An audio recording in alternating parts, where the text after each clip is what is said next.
بسم الله الرحمن الرحيم. الحمد لله الذي أنزل على عبده الكتاب ولم يجعل له عوجا قيما لينذر بأسا شديدا من لدنه ويبشر المؤمنين الذين يعملون الصالحات أن لهم أجرا حسنا ماكثين فيه أبدا وينذر الذين قالوا اتخذ الله ولدا ما لهم به من علم ولا لآبائهم كبرت كلمة تخرج من أفواههم إن يقولون إلا كذبا فلعلك باخع نفسك على آثارهم إن لم يؤمنوا بهذا الحديث أسفا إنا جعلنا ما على الأرض زينة لها لنبلوهم أيهم أحسن عملا وإنا لجاعلون ما عليها صعيدا جرزا أم حسبت أن أصحاب الكهف والرقيم كانوا من آياتنا عجبا إذ أوى الفتية إلى الكهف فقالوا ربنا آتنا من لدنك رحمة وهيئ لنا من أمرنا رشدا فضربنا على آذانهم في الكهف سنين عددا ثم بعثناهم لنعلم أي الحزبين أحصى لما لبثوا أمدا نحن نقص عليك نبأهم بالحق إنهم فتية آمنوا بربهم وزدناهم هدى وربطنا على قلوبهم إذ قاموا فقالوا ربنا رب السماوات والأرض لن ندعو من دونه إلها لقد قلنا إذا شططا هؤلاء قومنا اتخذوا من دونه آلهة لولا يأتون عليهم بسلطان بين فمن أظلم ممن افترى على الله كذبا وإذ اعتزلتموهم وما يعبدون إلا الله فأووا إلى الكهف ينشر لكم ربكم من رحمته ويهيئ لكم من أمركم مرفقا وترى الشمس إذا طلعت تزاور عن كهفهم ذات اليمين وإذا غربت تقرضهم ذات الشمال وهم في فجوة منه ذلك من آيات الله من يهد الله فهو المهتد ومن يضلل فلن تجد له وليا مرشدا وتحسبهم أيقاظا وهم رقود ونقلبهم ذات اليمين وذات الشمال وكلبهم باسط ذراعيه بالوصيد لو اطلعت عليهم لوليت منهم فرارا ولملئت منهم رعبا وكذلك بعثناهم ليتساءلوا بينهم قال قائل منهم كم لبثتم قالوا لبثنا يوما أو بعض يوم قالوا ربكم أعلم بما لبثتم فابعثوا أحدكم بورقكم هذه إلى المدينة فلينظر أيها أزكى طعاما فليأتكم برزق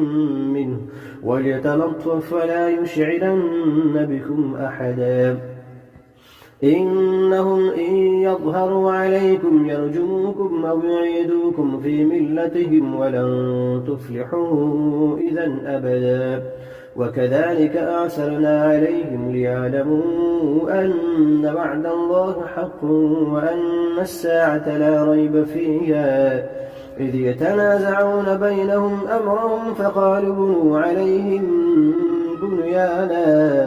ربهم أعلم بهم قال الذين غلبوا على أمرهم لنتخذن عليهم مسجدا سيقولون 3 رابعهم كلبهم ويقولون 5 سادسهم كلبهم رجما بالغيب ويقولون 7 وثامنهم كلبهم قل ربي أعلم بعدتهم ما يعلمهم إلا قليل فلا تمار فيهم إلا مراء ظاهرا ولا تستفت فيهم منهم أحدا ولا تقولن لشيء إني فاعل ذلك غدا إلا أن يشاء الله واذكر ربك إذا نسيت وقل عسى أن يهديني ربي لأقرب من هذا رشدا ولبثوا في كهفهم 300 سنين وازدادوا 9 قل الله أعلم بما لبثوا له غيب السماوات والأرض أبصر به وأسمع ما لهم من دونه من ولي ولا يشرك في حكمه أحدا واتل ما أوحي إليك من كتاب ربك لا مبدل لكلماته ولن تجد من دونه ملتحدا واصبر نفسك مع الذين يدعون ربهم بالغداة والعشي يريدون وجهه ولا تعد عيناك عنهم تريد زينة الحياة الدنيا ولا تطع من أغفلنا قلبه عن ذكرنا واتبع هواه وكان أمره فرطا وقل الحق من ربكم فمن شاء فليؤمن ومن شاء فليكفر إنا أعتدنا للظالمين نارا أحاط بهم سرادقها وإن يستغيثوا يغاثوا بماء كالمهل يشوي الوجوه بئس الشراب وساءت مرتفقا إن الذين آمنوا وعملوا الصالحات إنا لا نضيع أجر من أحسن عملا أولئك لهم جنات عدن تجري من تحتهم الأنهار يحلون فيها من أسابر من ذهب ويلبسون ثيابا خضرا من سندس واستبرق متكئين فيها على الأرائك نعم الثواب وحسنت مرتفقا واضرب لهم مثلا رجلين جعلنا لأحدهما جنتين من أعناب وحففناهما بنخل وجعلنا بينهما زرعا كلتا الجنتين آتت أكلها ولم تظلم منه شيئا وفجرنا خلالهما نهرا وكان له ثمر فقال لصاحبه وهو يحاوره أنا أكثر منك مالا وأعز نفرا ودخل جنته وهو ظالم لنفسه قال ما أظن أن تبيد هذه أبدا وما أظن الساعة قائمة ولئن رددت إلى ربي لأجدن خيرا منها منقلبا قال له صاحبه وهو يحاوره أكفرت بالذي خلقك من تراب ثم من نطفة ثم سواك رجلا لكن هو الله ربي ولا أشرك بربي أحدا ولولا إذ دخلت جنتك قلت ما شاء الله لا قوة إلا بالله إن ترني أنا أقل منك مالا وولدا فعسى ربي أن يؤتيني خيرا من جنتك ويرسل عليها حسبانا من السماء فتصبح صعيدا زلقا أو يصبح ماؤها غورا فلن تستطيع له طلبا وأحيط بثمره فأصبح يقلب كفيه على ما أنفق فيها وهي خابية على عروشها ويقول يا ليتني لم أشرك بربي أحدا ولم تكن له فئة ينصرونه من دون الله وما كان منتصرا هنالك الولاية لله الحق هو خير ثوابا وخير عقبا واضرب لهم مثل الحياة الدنيا كماء إن أنزلناه من السماء فاختلط به نبات الأرض فأصبح هشيما تذروه الرياح وكان الله على كل شيء مقتدرا المال والبنون زينة الحياة الدنيا والباقيات الصالحات خير عند ربك ثوابا وخير أملا ويوم نسير الجبال وترى الأرض بارزة وحشرناهم فلم نغادر منهم أحدا وعرضوا على ربك صفا لقد جئتمونا كما خلقناكم أول مرة بل زعمتم أن لن نجعل لكم موعدا ووضع الكتاب فترى المجرمين مشفقين مما فيه ويقولون يا ويلتنا ما لهذا الكتاب لا يغادر صغيرة ولا كبيرة إلا أحصاها ووجدوا ما عملوا حاضرا ولا يظلم ربك أحدا وإذ قلنا للملائكة اسجدوا لآدم فسجدوا إلا إبليس كان من الجن ففسق عن أمر ربه أفتتخذونه وذريته أولياء من دوني وهم لكم عدو بئس للظالمين بدلا ما أشهدتم خلق السماوات والأرض ولا خلق أنفسهم وما كنت متخذ المضلين عضدا ويوم يقول نادوا شركائي الذين زعمتم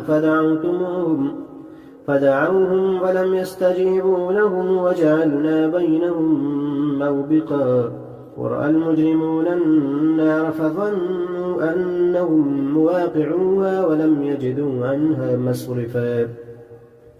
ولقد صرفنا في هذا القرآن للناس من كل مثل وكان الإنسان أكثر شيء جدلا وما منع الناس أن يؤمنوا إذ جاءهم الهدى ويستغفروا ربهم إلا أن تأتيهم سنة الأولين أو يأتيهم العذاب قبلا وما نرسل المرسلين إلا مبشرين ومنذرين ويجادل الذين كفروا بالباطل ليدحضوا به الحق واتخذوا آياتي وما أنذروا هزوا ومن أظلم ممن ذكر بآيات ربه فأعرض عنها ونسي ما قدمت يداه إنا جعلنا على قلوبهم أكنة أن يفقهوه وفي آذانهم وقرا وإن تدعهم إلى الهدى فلن يهتدوا إذا أبدا وربك الغفور ذو الرحمة لو يؤاخذهم بما كسبوا لعجل لهم العذاب بل لهم موعد لن يجدوا من دونه موئلا وتلك القرى أهلكناهم لما ظلموا وجعلنا لمهلكهم موعدا وإذ قال موسى لفتاه لا أبرح حتى أبلغ مجمع البحرين أو أمضي حقبا فلما بلغا مجمع بينهما نسيا حوتهما فاتخذ سبيله في البحر سربا فلما جاوزا قال لفتاه آتنا غداءنا لقد لقينا من سفرنا هذا نصبا قال أرأيت إذ أوينا إلى الصخرة فإني نسيت الحوت وما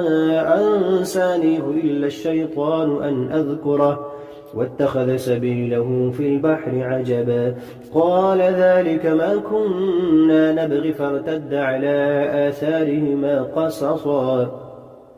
فوجدا عبدا من عبادنا آتيناه رحمة من عندنا وعلمناه من لدنا علما قال له موسى هل أتبعك على أن تعلمني مما علمت رشدا قال إنك لن تستطيع معي صبرا وكيف تصبر على ما لم تحط به خبرا قال ستجدني إن شاء الله صابرا ولا أعصي لك أمرا قال فإن اتبعتني فلا تسألني عن شيء حتى أحدث لك منه ذكرا فانطلقا حتى إذا ركبا في السفينة خرقها قال أخرقتها لتغرق أهلها لقد جئت شيئا إمرا قال ألم أقل إنك لن تستطيع معي صبرا قال لا تؤاخذني بما نسيت ولا ترهقني من أمري عسرا فانطلقا حتى إذا لقيا غلاما فقتله قال أقتلت نفسا زكية بغير نفس لقد جئت شيئا نكرا قال ألم نقل لك إنك لن تستطيع معي صبرا قال إن سألتك عن شيء بعدها فلا تصاحبني قد بلغت من لدني عذرا فانطلقا حتى إذا أتيا أهل قرية استطعما أهلها فأبوا أن يضيفوهما فوجدا فيها جدارا يريد أن ينقض فأقامه قال لو شئت لاتخذت عليه أجرا قال هذا فراق بيني وبينك سأنبئك بتأويل ما لم تستطع عليه صبرا أما السفينة فكانت لمساكين يعملون في البحر فأردت أن أعيبها وكان وراءهم ملك يأخذ كل سفينة غصبا وأما الغلام فكان أبواه مؤمنين فخشينا أن يرهقهما طغيانا وكفرا فأردنا أن يبدلهما ربهما خيرا منه زكاة وأقرب رحما وأما الجدار فكان لغلامين يتيمين في المدينة وكان تحته كنز لهما وكان أبوهما صالحا فأراد ربك أن يبلغا أشدهما ويستخرجا كنزهما رحمة من ربك وما فعلته عن أمري ذلك تأويل ما لم تستطع عليه صبرا ويسألونك عن ذي القرنين قل سأتلو عليكم منه ذكرا إنا مكنا له في الأرض وآتيناه من كل شيء سببا فأتبع سببا حتى إذا بلغ مغرب الشمس وجدها تغرب في عين حمئة ووجد عندها قوما قلنا يا ذا القرنين إما أن تعذب وإما أن تتخذ فيهم حسنا قال أما من ظلم فسوف نعذبه ثم يرد إلى ربه فيعذبه عذابا نكرا وأما من آمن وعمل صالحا فله جزاء الحسنى وسنقول له من أمرنا يسرا ثم أتبع سببا حتى إذا بلغ مطلع الشمس وجدها تطلع على قوم لم نجعل لهم من دونها سترا كذلك فقد أحطنا بما لديه خبرا ثم أتبع سببا حتى إذا بلغ بين السدين وجد من دونهما قوما لا يكادون يفقهون قولا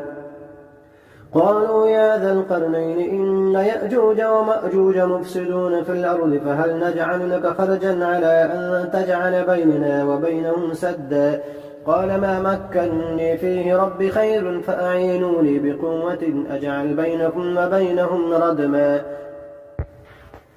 آتوني زبر الحديد حتى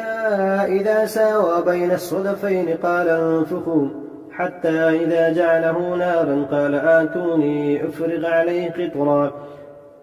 فما استطاعوا أن يظهروه وما استطاعوا له نقبا قال هذا رحمة من ربي فإذا جاء وعد ربي جعله دكاء وكان وعد ربي حقا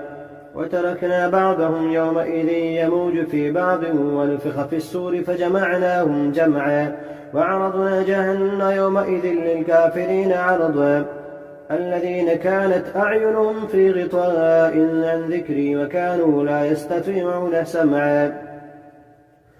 أفحسب الذين كفروا أن يتخذوا عبادي من دوني أولياء إنا أعتدنا للكافرين نزلا قل هل ننبئكم بالأخسرين أعمالا الذين ضل سعيهم في الحياة الدنيا وهم يحسبون أنهم يحسنون صنعا أولئك الذين كفروا بآيات ربهم ولقائه فحبطت أعمالهم فلا نقيم لهم يوم القيامة وزنا إن الذين آمنوا ذلك جزاؤهم جهنم بما كفروا واتخذوا آياتي ورسلي هزوا إن الذين آمنوا وعملوا الصالحات كانت لهم جنات الفردوس نزلا خالدين فيها لا يبغون عنها حولا قل لو كان البحر مدادا لكلمات ربي لنفد البحر قبل أن تنفد كلمات ربي ولو جئنا بمثله مددا قل إنما أنا بشر مثلكم يوحى إلي أنما إلهكم إله واحد فمن كان يرجو لقاء ربه فليعمل عملا صالحا ولا يشرك بعبادة ربه أحدا.